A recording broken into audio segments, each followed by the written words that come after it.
শরীয়তপুরের বুক চিরে বয়ে চলেছে পদ্মা, আর সেই নদীর কোলে গড়ে উঠেছে ঈদগাহ ফেরিঘাট।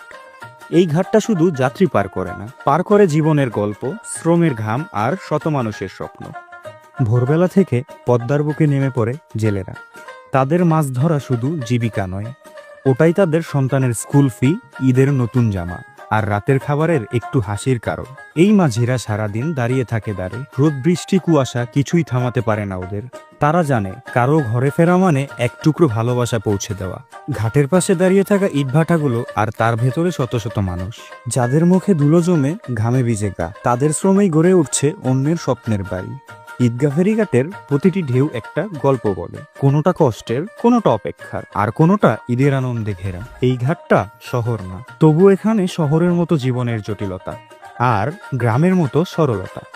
এটাই আমাদের ঈদগাহ ফেরিঘাট, এটাই শরীয়তপুরের গর্ব। আর জিকু ভাই এই গল্পটাই শোনাচ্ছে আপনাদের। ঈদগাহ ফেরিঘাট, নদীর পাড়ে গড়ে ওঠা জীবনের প্রতিচ্ছবি।